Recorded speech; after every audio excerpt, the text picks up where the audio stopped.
Hello dear students, this is session 14 of e-commerce subject. E-commerce is an elective paper for first semester BCom class of Mangalore University. In this session, we are going to learn about knowledge process outsourcing.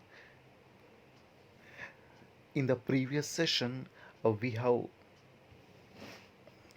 understood about concept of business process outsourcing, types of BPO and advantages and disadvantages of BPO. ಹಿಂದಿನ ಸೆಷನ್ನಲ್ಲಿ ಅಂದರೆ session number 13ನಲ್ಲಿ ನಾವು B P ಒ ಬಗ್ಗೆ ಒಂದು ಅಧ್ಯಯನ ಮಾಡಿದ್ದೇವೆ. B P ಒ ಅದರ concept ಜೊತೆಗೆ types ಹಾಗೂ ಬಿ ಪಿ ಒನ ಉಪಯೋಗಗಳು ಮತ್ತು ಅನನುಕೂಲತೆಗಳು ಏನು ಅಂತ ಕೂಡ ತಿಳಿದುಕೊಂಡಿದ್ದೇವೆ. Learning objectives of this chapter is to enable the learners to understand the basic technical aspects of e-commerce and to give an idea of BPO, ERP and blogging as e-commerce tools. What are the session outcome? Upon completion of this session, you will be able to understand the concept of knowledge process outsourcing. You will be also able to point out the reasons to opt for KPO. You will be able to get an insight over pros and cons of KPO. ಈ ಸೆಷನ್ನ ಅಂತ್ಯದಲ್ಲಿ ನೀವು knowledge process outsourcing ಎನ್ನುವುದರ ಬಗ್ಗೆ ತಿಳಿದುಕೊಳ್ತಾ ಇದ್ದೀರಿ, ಅದರ ಅರ್ಥ ತಿಳಿದುಕೊಳ್ತಾ ಇದ್ದೀರಿ ಹಾಗೂ ನಾಲೆಜ್ ಪ್ರೋಸೆಸ್ ಔಟ್ಸೋರ್ಸಿಂಗ್ ಯಾಕೆ ಬೇಕು, ಅದರ ಹಿಂದಿರುವ ಕಾರಣಗಳು ಏನೆನ್ನುವುದರ ಬಗ್ಗೆ ತಿಳಿದುಕೊಳ್ತೀರಿ. ಅದರ ಜೊತೆಗೆ ನಾಲೆಜ್ ಪ್ರೋಸೆಸ್ ಔಟ್ಸೋರ್ಸಿಂಗ್ನಿಂದ ಆಗುವಂಥ ಲಾಭ ಮತ್ತು ನಷ್ಟಗಳೇನಿದೆ ಎನ್ನುವುದರ ಬಗ್ಗೆ ನಾವು ಅಧ್ಯಯನ ಮಾಡಲಿಕ್ಕಿದ್ದೇವೆ. Let's proceed with the concept of knowledge process outsourcing. Knowledge process outsourcing refers to a form of outsourcing core knowledge intensive business activities. KPU ಅಥವಾ knowledge process outsourcing B P ಒನ ಒಂದು ಭಾಗವಾಗಿದ್ದು, ಇಲ್ಲಿ ಕೋರ್ ನಾಲೆಜ್ ಇಂಟೆನ್ಸಿವ್ ಬಿಸ್ನೆಸ್ ಆ್ಯಕ್ಟಿವಿಟೀಸನ್ನು outsource ಮಾಡಲಾಗ್ತದೆ. In the KPO, there we contracts out knowledge based work to qualified subject matter experts.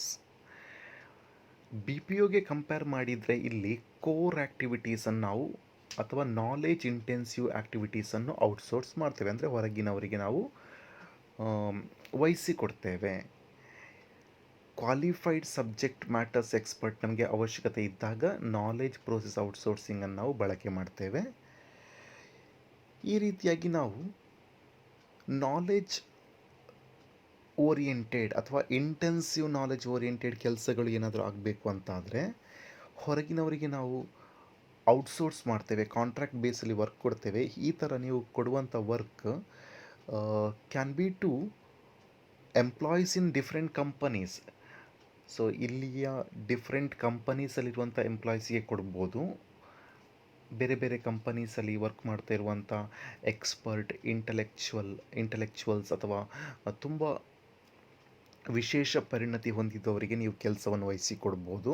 ಅವರಿಗೆ ನೀವು fees payment ಮಾಡಬೇಕಾಗ್ತದೆ. ಅಥವಾ ನಿಮ್ಮದೇ ಕಂಪನಿಯ ಮತ್ತೊಂದು ಸಬ್ಸಿಡಿಯರಿ ಕಂಪನಿ ಅಂಗಸಂಸ್ಥೆ ಏನಾದರೂ ಇದ್ದರೆ, ಮತ್ತದು ಬ್ರಾಂಚ್ ಆಫೀಸ್ ಏನಿದ್ದರೆ ಅಲ್ಲಿ ಯಾರಾದರೂ ಕ್ವಾಲಿಫೈಡ್ ಅಂತ eligible, that means well qualified labourers ಅಥವಾ ವರ್ಕರ್ಸ್ ಯಾರಾದರೂ ಇದ್ದರೆ ಅವರಿಗೆ ನಾವು ಕೆಲಸವನ್ನು ಅಸೈನ್ ಮಾಡಬಹುದು. As compare to B P O, KPO involves high value work like research, development, analysis and consultancy. ಇಲ್ಲಿ ನಾಲೆಜ್ ಇಂಟೆನ್ಸಿವ್ ಅಂತ ಹೇಳಿದರೆ those areas of work which requires application of your skills and knowledge ಅಂಥ ಕೆಲಸಗಳಿಗೆ ನಾವು KPOಗೆ ಮೊರೆ ಹೋಗ್ತೇವೆ. ಇಲ್ಲಿ ಮುಖ್ಯವಾಗಿ ನಡೆಯುವಂಥ ಕೆಲಸಗಳು ಯಾವುದೆಲ್ಲ ಅಂತೇಳಿದರೆ ರಿಸರ್ಚ್ ರಿಲೇಟೆಡ್ ಆ್ಯಕ್ಟಿವಿಟೀಸ್. ನಿಮ್ಮ ಕಂಪನಿಗೆ ಸಂಬಂಧಿಸಿದಂಥ ರಿಸರ್ಚ್ ಆಗಬೇಕು, ನಿಮ್ಮ ಪ್ರಾಡಕ್ಟ್ಸ್ಗಳಿಗೆ ಸಂಬಂಧಿಸಿದಂಥ ರಿಸರ್ಚ್ ಆಗಬೇಕು.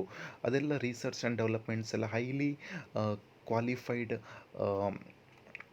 ಎಕ್ಸ್ಪರ್ಟ್ಸ್ಗಳಿಂದ ಆಗಬೇಕಾದಂಥ ಕೆಲಸ ಅಂಥ ಕೆಲಸ ಆಗಿರ್ಬೋದು, ಅಥವಾ ಅನಾಲಿಸಿಸ್ ಪಾರ್ಟ್ ಆಗಿರ್ಬೋದು, ಅಥವಾ ಕನ್ಸಲ್ಟೆನ್ಸಿ ಕೆಲಸಗಳೇನಾದರೂ ಇದ್ದರೆ ನೀವು KPO ಬಳಸಿಕೊಳ್ಬೋದು.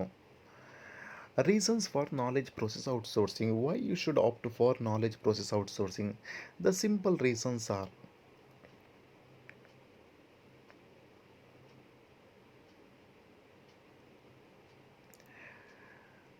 need for specialized knowledge and expertise.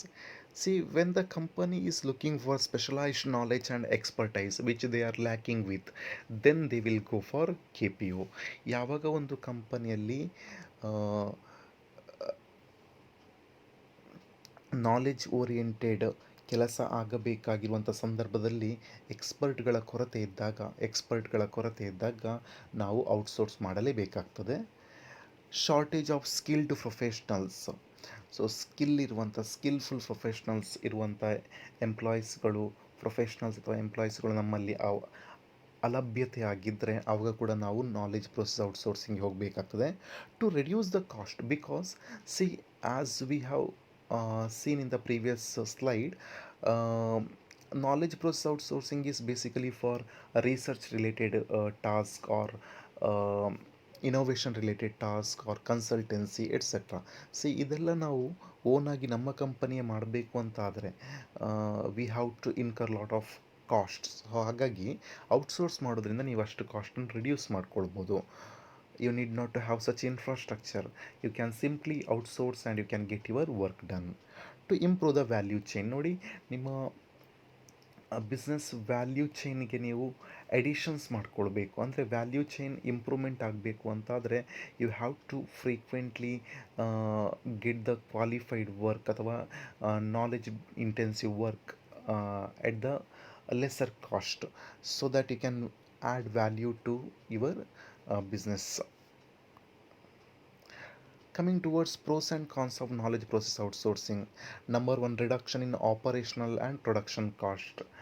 See, by outsourcing some part of your work which requires high um, level of knowledge, you can easily reduce your production cost as well as operational cost of manufacturing ಅನ್ನು ಕಡಿಮೆ ಮಾಡ್ಬೋದು, ಮತ್ತು business day to day business ರನ್ನಿಂಗನ್ನು ಕೂಡ ನೀವು ಅದಕ್ಕೆ focus ಮಾಡಿಕೊಂಡು you can reduce your cost of operations to.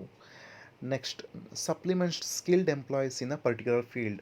See, if a company is in a um, position of supplement skilled employees in a particular field. See, if a company lacks skilled employees, then it has to get the services of skilled employees with an option called knowledge process outsourcing. Access to top class capabilities. Knowledge process outsourcing ಕಂಪನಿಗಳು ಏನಿದೆ, KPOsಗಳು ಏನಿದೆ, ಅವುಗಳಲ್ಲಿ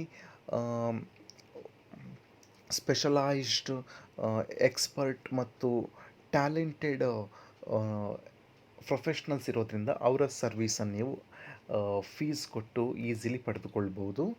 optimum utilisation of human resources. See, by outsourcing these sort of activities, ಇಂಥ ಕೆಲಸಗಳನ್ನು ನೀವು ಹೊರಗೆ ಕೊಡೋದ್ರಿಂದ ನಿಮ್ಮಲ್ಲಿರುವಂಥ ಹ್ಯೂಮನ್ ರಿಸೋರ್ಸ್ ಯಾರಿದ್ದಾರೆ, ಎಕ್ಸಿಸ್ಟಿಂಗ್ ಎಂಪ್ಲಾಯೀಸನ್ನು ಬೇರೆ ರೀತಿಯಾಗಿ ಚೆನ್ನಾಗಿ ನೀವು ಕೆಲಸಕ್ಕೆ ಬಳಸಿಕೊಳ್ಬಹುದಾಗಿದೆ. ಅವರಿಂದ ಮ್ಯಾಕ್ಸಿಮಮ್ ಔಟ್ಪುಟ್ಟನ್ನು ಪಡೆದುಕೊಳ್ಬಹುದಾಗಿದೆ. Solution to complex problems. See, when some problems are there and which cannot be handled and which needs a high level of technical knowledge, that time also you have to go for knowledge process outsourcing. Disadvantage ಬಂದಾಗ again security and privacy issues ಇರ್ತದೆ. ನೀವು outsource ಮಾಡ್ತೀರಾ everything, knowledge process outsourcing ಕಂಪನಿಗೆ ನೀವು ನಿಮ್ಮ data ಕೊಡಬೇಕಾಗುತ್ತೆ. So ಅದೆಲ್ಲ privacy ಇಶ್ಯೂಸ್ಗೆ ಕಾರಣ ಆಗ್ಬೋದು. Less control over the hiring process. So you don't know, you never know whether they are really skilled employees or not. Speaking about KPO companies employees, you never know how the calibre of such employees R. So ಹಾಗಾಗಿ ಆ ಟೈಮಲ್ಲಿ ನಿಮಗೆ control ಇರೋದಿಲ್ಲ, hiring company ಬಗ್ಗೆ ಯಾವುದೇ ನಿಮಗೆ ಗೊತ್ತಿರೋದಿಲ್ಲ. ಕೆಲವು ಸಲ ಯಾರೋ ಒಪಿನಿಯನ್ಗೆ ನೀವು ಒಂದು ಕಂಪನಿನ ಚೂಸ್ ಮಾಡಬೇಕಾಗ್ತದೆ. Takes time and intensive resources to establish. So it's time taking and intensive resource are required to establish. ಇದೊಂದು ಎಸ್ಟಾಬ್ಲಿಷ್ ಆಗಬೇಕು ಅಂತಾದರೆ ಅಲ್ಲಿ ಟೈಮ್ ಮತ್ತು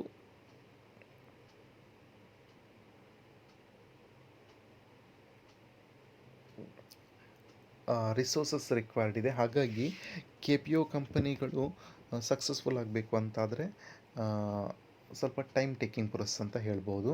ಹಾಗಾಗಿ K P Os are emerging trends in modern business. Communication and cultural barriers. See, they are knowledge intensive work. They are not just what a routine work you are going to outsource. So ಇಂಥ ಸಂದರ್ಭದಲ್ಲಿ ನೀವು ಅಲ್ಲಿ K P O ಕಂಪನಿಗಳ ಜೊತೆಗೆ ಅಲ್ಲಿನ expert ಜೊತೆಗೆ communication ಮಾಡಬೇಕು. Since you are outsourcing to the company which might be located in different part of the world. ಆವಾಗ ಅವ್ರ ಜೊತೆ ಕಮ್ಯುನಿಕೇಷನ್ ಮಾಡಬೇಕು. ಕಲ್ಚರಲ್ ಬ್ಯಾರಿಯರ್ಸ್ ಇರ್ತದೆ, ಲ್ಯಾಂಗ್ವೇಜ್ ಡಿಫ್ರೆಂಟ್ ಇರ್ಬೋದು, ಮತ್ತು ಟೈಮಿಂಗ್ಸ್ ವೇರಿಯೇಷನ್ ಇರ್ಬೋದು, ವರ್ಕ್ ಕಲ್ಚರ್ ಬೇರೆ ಇರ್ಬೋದು. ಇದನ್ನೆಲ್ಲ ನೀವು ಮ್ಯಾನೇಜ್ ಮಾಡಬೇಕು. You have to adjust with those. Threat to existing employees. See, by outsourcing, uh,